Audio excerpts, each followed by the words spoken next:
Un scandale silencieux secoue actuellement la fédération congolaise et vous risquez de ne jamais voir la plus grande génération de l'histoire du Congo porter ce maillot si vous ne comprenez pas ce qui se joue en ce moment même dans les couloirs. Alors que le staff technique célèbre l'arrivée de nouvelles pépites et que des talents formés dans les plus grands centres européens donnent leur accord de principe, une ombre administrative plane sur les binationaux et menace de tout faire capoter au dernier moment. Pourquoi certains joueurs, déjà convaincus par le projet, risquent-ils de rater les prochaines échéances majeures, pendant que d'autres performent chaque week-end aux portes du groupe professionnel? La réponse à cette énigme administrative est terrifiante et concerne un dossier confidentiel déposé sur le bureau de la FIFA dont personne ne parle encore, mais que nous allons disséquer dans un instant. Avant de plonger dans ce labyrinthe réglementaire, jetons un œil sur l'état de forme affolant de nos pépites à travers l'Europe, car ce qui s'est passé cette semaine sur les terrains allemands, suisses, italiens et anglais remet totalement en question les choix tactiques à venir. Commençons par l'explosion retentissante d'Ezequiel Banzuzi en Coupe d'Allemagne face à l'Eintracht Trier. Le jeune milieu de terrain a livré une prestation monumentale en terminant la rencontre avec un but venu d'ailleurs et une passe décisive millimétrée qui a fait se lever tout le stade. Banzuzi démontre une maturité tactique rare pour son âge, capable d'imposer un impact physique dévastateur dans l'entrejeu, tout en conservant une lucidité chirurgicale dans la dernière passe. Sa capacité à casser les lignes par des projections verticales et sa frappe lourde à mi-distance en font un profil d'imposteur offensif absolument redoutable pour les défenses adverses. Néanmoins, il doit encore travailler sur sa régularité au cours des 90 minutes et corriger une légère tendance à commettre des fautes évitables lorsqu'il est sous pression dans sa propre moitié de terrain. Si son volume de jeu impressionne, la question de son intégration rapide dans un système africain beaucoup plus physique et haché reste entière. Pensez-vous que Banzuzi a déjà les épaules pour devenir un titulaire indiscutable au milieu, ou doit-il d'abord passer par un rôle de super sub pour s'adapter au contexte continental? Pendant ce temps en Suisse, Oscar Kabouit a livré une partition d'une propreté exemplaire lors de ses 83 minutes disputées face à Lausanne. Les chiffres de sa rencontre parlent d'eux-mêmes avec un tir cadré dangereux, 2 passes clés qui auraient dû se transformer en but, 2 centres réussis sur 2 tentatives et un taux de réussite de 76% à la passe avec 13 ballons distribués sur 17. Plus impressionnant encore, Kabouit a réussi un 100% sur ses passes longues avec 3 réussites sur 3 tentées, tout en apportant une contribution défensive colossale marquée par 4 récupérations, 2 aides défensives décisives et 2 duels au sol remportés. Sa vision du jeu panoramique et sa précision chirurgicale sur jeu long permettent d'allonger le terrain de manière fulgurante, tandis que sa discipline sans ballon offre un équilibre parfait à son bloc équipe. Son point faible réside toutefois dans un manque de puissance pure, dans le duel d'impact et une vitesse de pointe parfois insuffisante face à des pistons très explosifs. Mais avec de telles statistiques en club, ne pensez-vous pas que Kabouit mérite immédiatement sa place dans la liste officielle pour apporter cette touche de créativité qui manque tant dans les moments de possession stérile? Sur le marché des transferts, la bombe du jour concerne Willy Camboila, dont la signature à Como en Italie est désormais plus proche que jamais. Alors que des doutes avaient surgi ces dernières heures en raison de détails contractuels complexes, les négociations ont subitement accéléré et les dirigeants italiens sont sur le point de sceller l'arrivée du colosse défensif. Les ultimes ajustements juridiques se règlent à l'heure où l'on parle avant la visite médicale et la signature officielle du contrat. Camboila possède une puissance athlétique hors norme, une qualité de relance propre de la tête et du pied, ainsi qu'une excellente lecture des trajectoires aériennes dans sa propre surface. Cependant, ses sautes de concentration récurrentes et une certaine lenteur lors des virages serrés face à des attaquants petits et vifs constituent des lacunes majeures qu'il devra impérativement corriger en Serie A. Ce départ vers le football italien sous les ordres de tacticiens chevronnés est-il le tremplin idéal pour qu'il devienne le patron indiscutable de notre charnière centrale chez les Léopards de la RDC d'ici la fin de l'année? Un autre mouvement majeur secoue l'Angleterre puisque Aaron Wan-Bissaka vient d'effectuer sa toute première séance d'entraînement sous ses nouvelles couleurs d'Aston Villa. Ce transfert marque un tournant décisif pour le latéral qui cherche à donner un second souffle à sa carrière au plus haut niveau européen. Défensivement, Wan-Bissaka reste ce monstre sacré du 1 contre 1, quasi imbattable dans le tacle glissé avec une capacité unique à éteindre complètement l'ailier le plus rapide du championnat. En revanche, son apport offensif demeure extrêmement limité, son jeu de centre manque singulièrement de précision et son positionnement tactique sur les phases de coulissement laisse parfois à désirer. S'il retrouve son meilleur niveau athlétique chez les Villans, pensez-vous que son apport défensif pur suffira à combler nos lacunes, couloir droit ou son manque d'aisance offensive risque-t-il de brider notre animation sur les ailes chez les Léopards de la RDC? Si vous appréciez cette analyse poussée en temps réel et que vous ne voulez rien rater des coulisses exclusives du football congolais, prenez une seconde pour vous abonner et activer la cloche car la suite des révélations va vous laisser sans voix. Du côté du Portugal, l'histoire magnifique continue pour Samuel Ntanda qui a fait trembler les filets avec l'Eria en 2e division. Entré en jeu comme joker médical, il n'a mis qu'une seule petite minute avant de catapulter le ballon au fond des filets face à l'Aixon, confirmant ainsi son statut de véritable serial buteur chez nos U23. Ntanda possède un sens du placement clinique, dans la zone de vérité, une explosivité foudroyante sur ses premiers appuis et une hargne de tous les instants qui traumatise les charnières centrales adverses. Ses lacunes se situent principalement dans son jeu de tête, encore très perfectible, et une conservation de balles, dos au but, qui manque parfois de bouteilles face à des défenseurs d'expérience. Avec une telle efficacité dans les moments chauds, Ntanda ne devrait-il pas être propulsé directement chez les grands pour apporter cette fraîcheur rafraîchissante qui fait si souvent défaut lors des déplacements pièges en Afrique sous le maillot des Léopards de la RDC. L'ascension la plus spectaculaire de l'année reste sans aucun doute celle de Jules Aoka qui est en train de franchir un cap titanesque après seulement 2 rencontres professionnelles sous la tunique d'Antwerp. Le jeune prodige s'apprête à découvrir la Premier League et l'Europa League avec Sunderland, matérialisant un parcours irréel quelques années à peine après avoir usé ses crampons sur les terrains poussiéreux de l'EPFK IN. Issue pure et glorieuse du football local congolais, cette trajectoire prouve à la face du monde que le travail finit toujours par payer lorsque le talent est encadré avec rigueur. Aoka brille par son agressivité saine, son endurance inépuisable et une aisance technique, balle aux pieds façonnés dans la rudesse des championnats quinois. Ses points faibles restent une gestion émotionnelle, parfois borderline, qui lui vaut des cartons inutiles et un manque de repères tactiques sur le placement défensif de haut niveau. Ce parcours miraculeux d'Aoka doit-il servir de modèle absolu pour imposer un quota obligatoire de joueurs locaux au sein de la sélection nationale des Léopards de la RDC? La rumeur la plus folle de la semaine nous mène du côté du Vélodrome, où Mathieu Epolo est devenu la priorité absolue de l'Olympique de Marseille pour garder les cages phocéennes. Suite au départ précipité de Geronimo Rulli vers Manchester City, l'état-major marseillais a jeté son dévolu sur le jeune capitaine du Standard de Liège et pousse très fort pour finaliser sa venue au plus vite. Epolo se distingue par des réflexes félins sur sa ligne de but, un leadership naturel impressionnant malgré son jeune âge et une capacité remarquable à rassurer sa défense sur les balles arrêtées.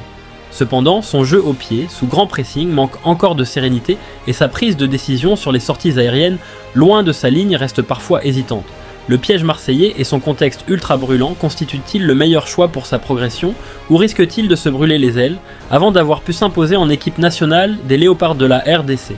Nous arrivons maintenant au cœur battant de ce dossier brûlant avec la liste détaillée et l'analyse sans concession des joueurs binationaux d'exception qui ont officiellement donné leur accord ferme et définitif pour rejoindre les Léopards de la RDC. Surtout ne quitte pas la vidéo car tu risques de rater l'information la plus importante de la vidéo, mais avant, like la vidéo et abonne-toi et dis-nous depuis quelle ville ou commune tu nous suis. C'est parti. Ces pépites ont choisi le cœur, la patrie de Moulouba, et le projet sportif national du coach Sébastien Desabre, affirmant haut et fort leur volonté d'enfiler le maillot congolais. Mais leur arrivée effective sur le terrain dépend d'un parcours du combattant administratif d'une complexité rare face aux exigences inflexibles des instances de la FIFA. Le premier dossier majeur est celui d'Ezequiel Banzuzi, dont le profil de milieu relayeur moderne ferait un bien fou à notre entrejeu. Ayant déjà donné son feu vert total pour représenter la République démocratique du Congo, Banzuzi va apporter aux Léopards de la RDC un impact physique athlétique hors norme, une projection verticale ravageuse et cette culture tactique européenne qui manque parfois dans les moments de grande pression continentale. Né aux Pays-Bas et formé à l'école batave, Banzuzi combine une stature physique imposante avec une finesse technique rare qui lui permet de sortir proprement des pressings les plus étouffants. Ses points forts résident dans sa puissance à l'impact, sa projection rapide vers l'avant et une frappe de balle surpuissante des 2 pieds. En revanche, il souffre encore de légères lacunes dans le repli défensif et d'une tendance à garder parfois le ballon une touche de trop. Sur le plan administratif, sa nationalité sportive néerlandaise chez les jeunes implique une procédure de changement de nationalité sportive auprès du tribunal du statut du joueur de la FIFA. Le dossier ayant été soumis très tardivement avec des documents civils complémentaires demandés par la fédération néerlandaise, sa qualification officielle sous la tunique des léopards de la RDC est espérée au mieux pour la fin d'année 2027 voire début 2028 si les recours traînent. Pensez-vous que la fédération doit mettre les bouchées doubles pour accélérer ce dossier ou devons-nous composer avec l'effectif actuel en attendant 2028 ? Le deuxième joueur ayant dit oui à la patrie est le défenseur d'expérience Marc Bola, totalement convaincu par le projet de la sélection et prêt à mouiller le maillot dès qu'il en aura l'autorisation. Il apportera aux léopards de la RDC une vraie rigueur défensive anglo-saxonne, une solidité athlétique à toute épreuve sur les duels excentrés et une grande maturité dans la gestion des temps faibles lors des déplacements hostiles.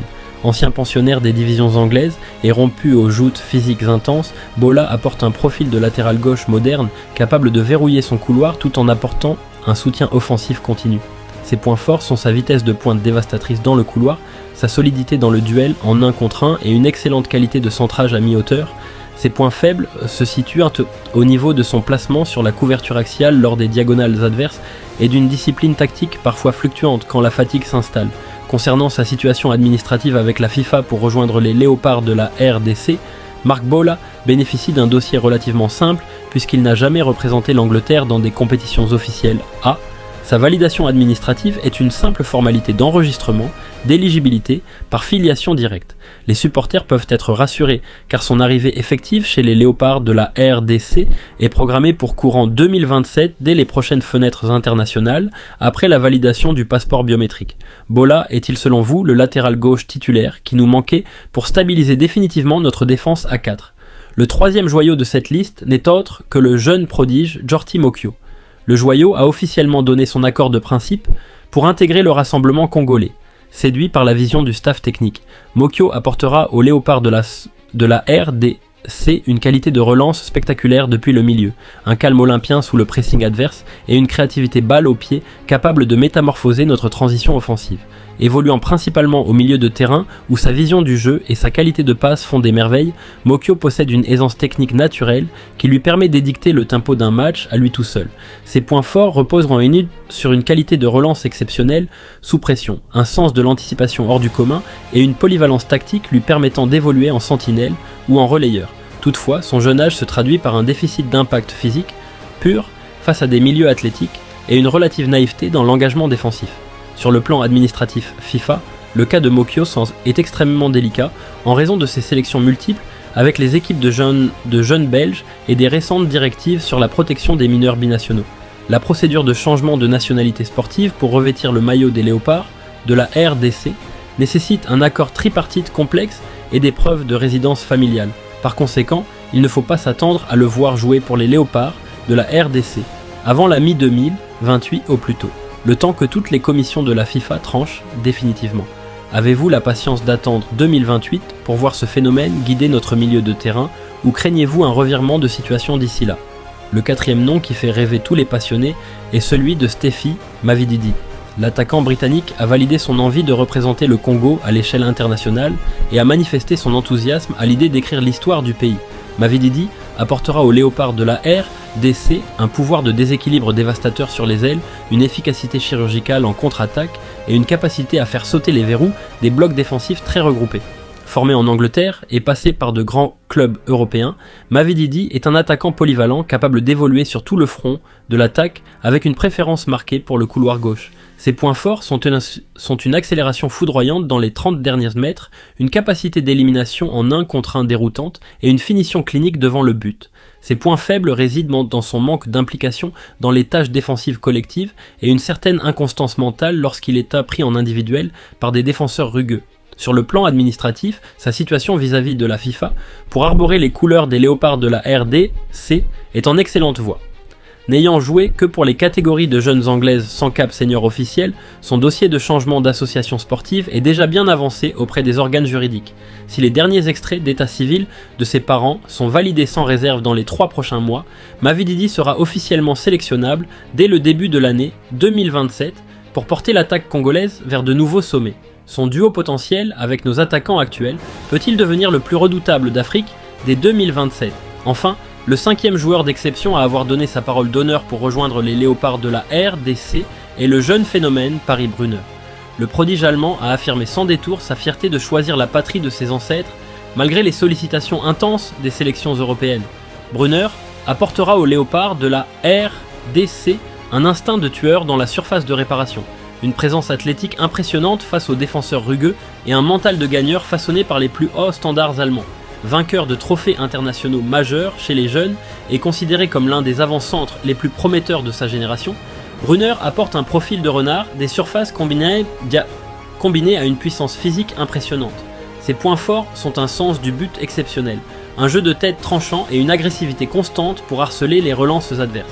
Ces lacunes se manifestent par un manque de maturité dans le jeu dos au but et une tendance à s'énerver rapidement lorsque les décisions arbitrales ne vont pas dans son sens. Administratif parle, le dossier Paris-Brunner est sans aucun doute le plus explosif et le plus surveillé de tous pour la sélection des léopards de la RDC. Étant surdoué et surconvoité par les équipes de jeunes allemandes, le processus de changement de nationalité sportive auprès de la FIFA se heurte à des verrous réglementaires stricts imposés par la fédération allemande qui tente de temporiser. La bataille juridique promet d'être longue et sinueuse, ce qui repousse sa qualification officielle, probable sous le maillot des léopards de la RDC à la toute fin de l'année 2028, voire pour l'échéance internationale suivante. Brunner vaut-il toutes ces démarches juridiques interminables et la fédération doit-elle se battre jusqu'au bout pour arracher sa qualification pour 2028 ? En analysant ces 5 dossiers capitaux, une réalité saute aux yeux avec une clarté limpide. Si